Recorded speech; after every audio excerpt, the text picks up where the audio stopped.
Então vamos lá, olha, eu vou aproveitar os exemplos que a gente já usou acima e a gente vai olhar como é que ficaria o gráfico desses exemplos. O que acontece? Olha, toda equação do primeiro grau, como o caso do exemplo lá do primeiro caso, né, do sistema determinado, que era 2x mais y igual a 5 e x mais 2y igual a 4, elas podem ser expressas na forma de uma função. A primeira ficaria assim, ó, passo tudo para o lado de lá, ó, y igual a 5 menos 2x. E a segunda ficaria y igual a 2 menos 1 meio de x.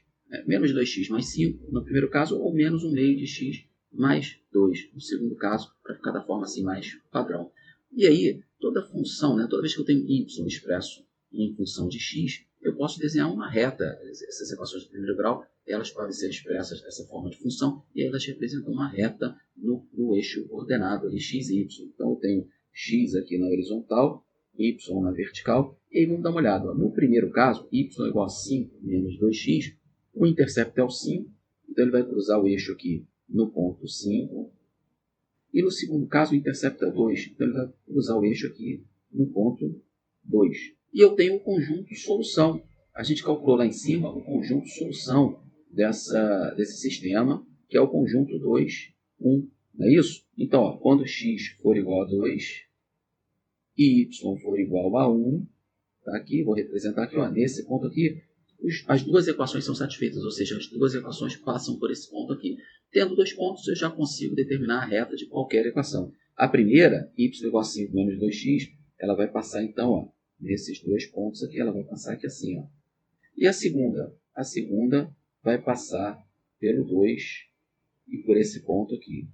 Tá? E aí vai cruzar o eixo do x lá embaixo. Beleza, esses aí são os gráficos das duas funções expressas ali pelo y em função de x. Repara, os dois gráficos, as duas linhas se cruzam num único ponto. Um sistema ter uma solução determinada significa que o gráfico das equações, das duas equações, se cruzam num único ponto. Eles têm inclinações diferentes e eles se cruzam formando uma espécie de x num único ponto. Agora vamos olhar para o caso indeterminado. O que acontece? Repara que uma equação é múltipla da outra. Se eu pegar a primeira equação aqui, ó, e multiplicar por 2, eu chego na segunda equação. O A que é 2 vira 4, o B que é 3 vira 6 e o C que é 5 vira 10. Então, uma é múltipla da outra, ou seja, na verdade, elas são a mesma equação. Se você resolver essas duas equações, você vai ver o que? O intercepto delas é 5 terços. Vão passar num ponto aqui, ó, 5 terços. E quando o y for zero ali, ambas vão passar no ponto 5 meios. 5 meios. Tá? Então, olha só. Se eu reorganizar a primeira equação, só para ficar bem claro, ó, vai ficar assim, ó, 3y igual a menos 2x mais 5.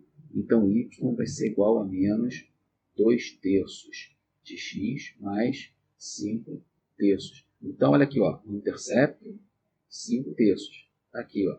E se o y for zero, essas equações, o x vai ser igual a 5 meios. Então, são dois pontos que definem já a minha reta. Então, a reta vai ser assim, ó.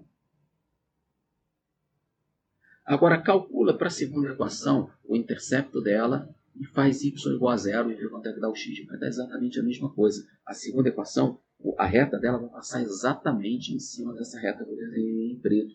Então, elas são coincidentes. Como uma equação é múltipla da outra, isso significa que o gráfico das duas equações é exatamente igual, ou seja, eles se tocam em todos os pontos.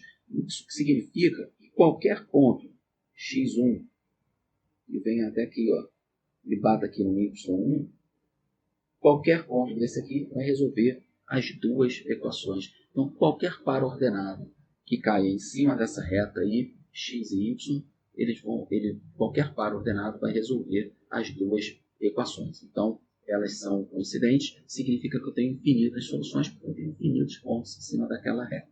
No terceiro caso, do sistema impossível, o que acontece? O A e o B são múltiplos um do outro, mas o C é diferente, o intercepto é diferente.